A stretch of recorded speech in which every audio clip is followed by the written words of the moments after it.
Danas vam pokazujemo kako je to kada osnivate svoju firmu u Srbiji ili ti DOO, društvo sa ograničenom odgovornošću. Sada je 9:06. Mi smo se zaputili u APR. Unapred smo popunili osnivački akt i malo žurimo, tako da ajde krenemo.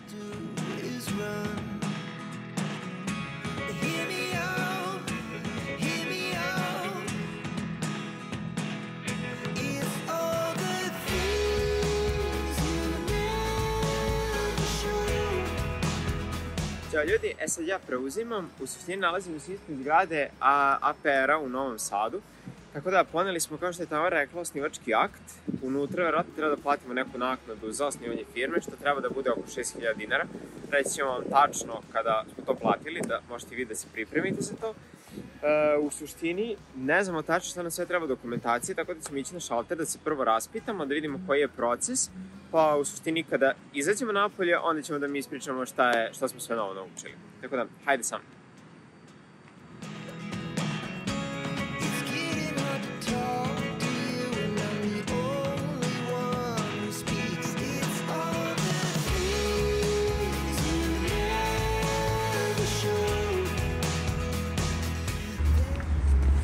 Čoveče, puno novih informacija. Hajde sa mnom da vam objasnim šta su nam sve rekli.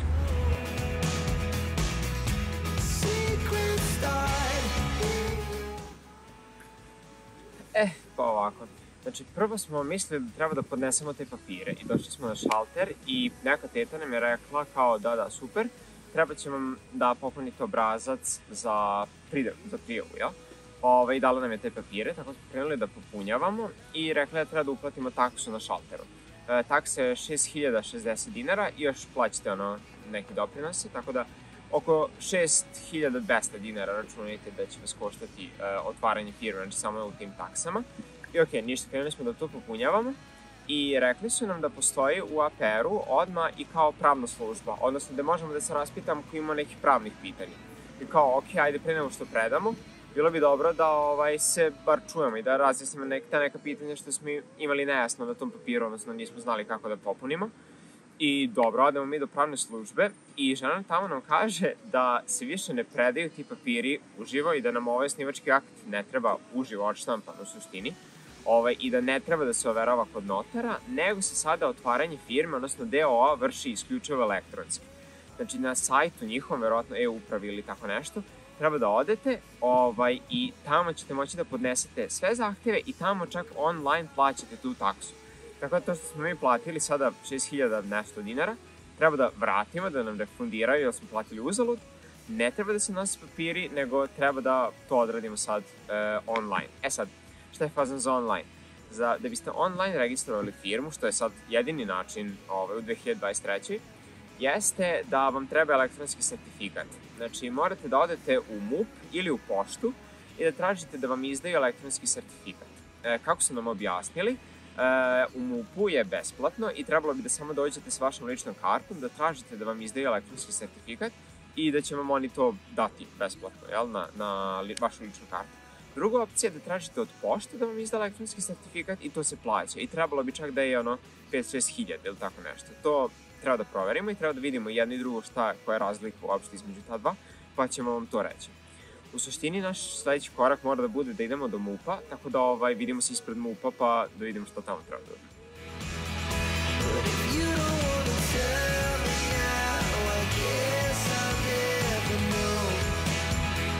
Evo ovako, znači izašli smo iz pošte i potvrdili smo ono što smo čuli u APR-u. U suštini može da se dobije i taj elektronski potpis i preko pošte, samo ne ode se u poštu i zatraži se kod njih, nego se radi preko sajta pošte online i da, košta oko 6.000 dinara, tako da ćemo mi prvo da probamo MUP opciju, pa ako to ne uspe, onda ćemo da probamo poštu. Evo ovako, vratili smo se kući, zato što ne možemo u MUP-u isti dan da rešimo elektronski sertifikat, odnosno morate da imate zakazan termin da biste izvadili taj elektronski sertifikat, tako da sad smo došli pa ćemo da odradimo to online i radi se to zakazivanje termina, znači na sajtu e-uprave izaberete opciju elektronski sertifikat i tamo rezervišete, odnosno zakažete datum koji vam odgovara. Tako da, ništa, sad ćemo to da odradimo, pa onda idemo do MUP-a neki drugi dan. Stigli smo do MUP-a i tu se treba da vidimo kako izgleda proces izdavanja digitalnog sertifikata koji nam je potreban da bismo uopšte mogli da odradimo. Zakazali smo termin na e-upravi i hajde sad da vam pokažem kako to izgleda.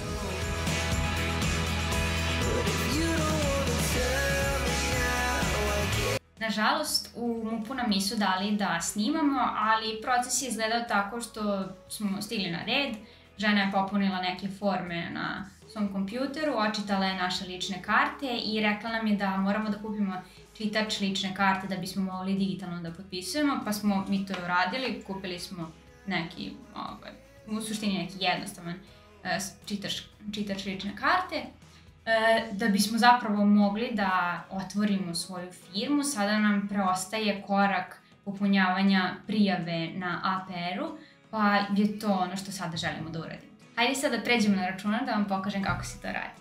Ok, pošto sada imamo digitalni potpis, hajde da odemo na sajt APR-a i da popunimo našu prijavu za formiranje naše firme.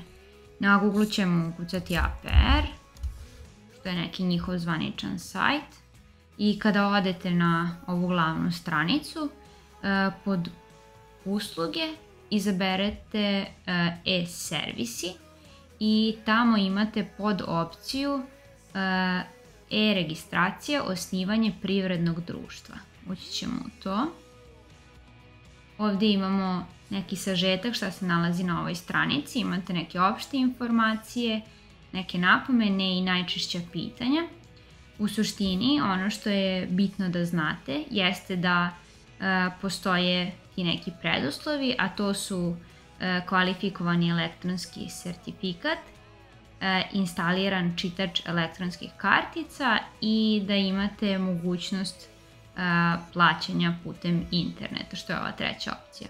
Sad, elektronski sertifikat smo nabavili, to je zapravo onaj elektronski potpis. Druga stvar koja se traži jeste ta aplikacija za potpisivanje. Znači, te dodatne dokumente koje vi morate da priložite prilikom vaše prijave, morate da potpišete prethodno onim elektronskim potpisom koji smo sad nabavili u MUP-u.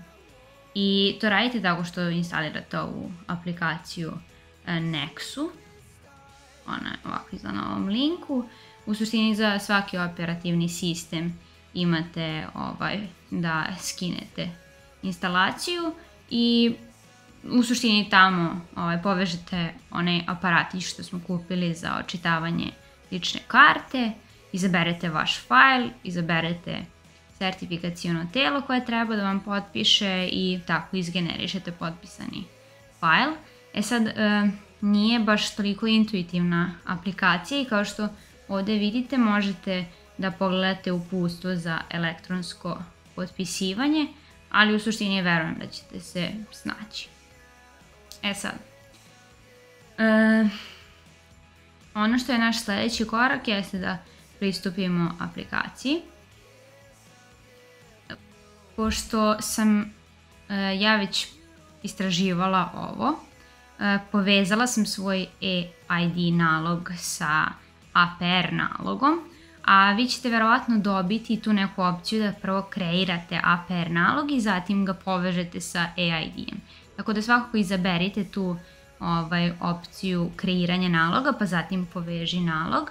A ja ću se sada samo ulogovati. I ovo je neka stranica koju dobijate kada se ulogujete. Ono što mi želimo jeste da kreiramo privredno društvo, pa biramo tu opciju u sredini. I vodi nas na ovu stranicu gdje postoji opcija kreiraj novi zahtjev koji ćemo mi da izaberemo. S obzirom da mi želimo da kreiramo DOO, odnosno društvo sa ograničenom odgovornošću, izabrat ćemo tu opciju, ali kao što vidite imaju i druge opcije u zavisnosti od onoga što je vama potrebno. Biram DOO i ovdje nas vodi na tu glavnu formu. Sad, ovo je zapravo digitalna verzija one forme koju smo mi dobili prvo na papiru u APR baš objekt u koji smo otišli, ali se, znači, ne možete više fizički to da popunite, već je sve prebačeno na ovu elektronsku formu i u suštini to sad sve isto treba da popunite ovde. Tu su neke bazične informacije o tom društvu koje vi želite da kreirate i kao što vidite imate posebne stepove ovde. Ono što je bitno jeste da popunite sva obavezna polja i neće vam dozvoliti da pređete na drugi korak, a vidite, ja ne mogu da kliknem ovaj drugi korak zato što nisam popunila sva obavezna polja prethodno. I kada popunite sva ta obavezna polja, na kraju imate 15. korak gde piše priložena dokumenta, a to su zapravo ta dokumenta koje ste vi elektronski potpisali. I to je za ovu prijavu. Ono što sledi kada sve popunite jeste ova verifikacija e-mail adrese, zatim oni validiraju vaš zahtev, izračunaju cenu koju morate da uplatite, jer se sećate da su nam kao zahtev rekli da moramo da budemo, da naša kartica može da plaća elektronski, i kada platimo te troškove koje je rekao da su otprilike oko 6.000, onda podnosimo zahtev i čekamo u suštini odgovor APR-a. Sad, odgovor APR-a piše da će stići na elektronsku adresu koju ste davali ovde, davali u ovoj prijavi. Tako da tamo možete da očekujete rezultate svoje prijave. Takođe, ako imate još bilo kakvih nedoumica, možete da pogledate ova najčešća pitanja gde su se oni potrudili da što detaljnije opišu ceo ovaj proces. I da, to bi bilo u suštini to neke najbitnije informacije. Znači, bitno je da imate elektronski potpis, da skinete aplikaciju za elektronsko potpisivanje, prethodno morate da kupite taj uređaj u koji ćete da ubacite svoju ličnu kartu kako biste mogli da koristite uopšte taj softver i kako biste mogli da elektronski potpisujete. Morate da budete sposobni da elektronski plaćate i kao što ste videli, da, kreirali smo onaj APR nalog koji nam je pokazao zapravo ovu stranicu.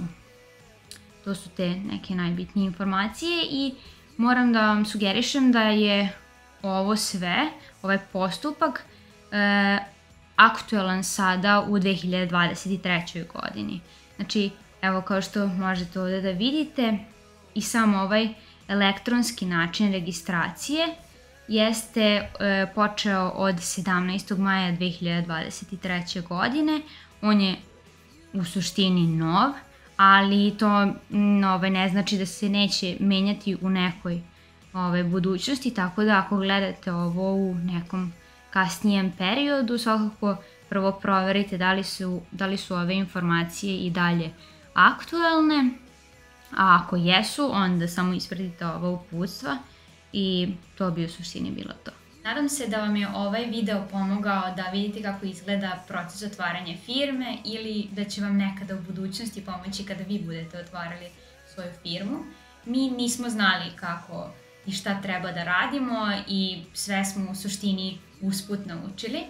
A ako se nešto u nekom sledećem periodu promeni u odnosu na ovaj trenutak od kada mi snimamo ovaj video, zamolili bismo vas da napišete u komentarima da neko ko bude gledao zna o čemu se radi.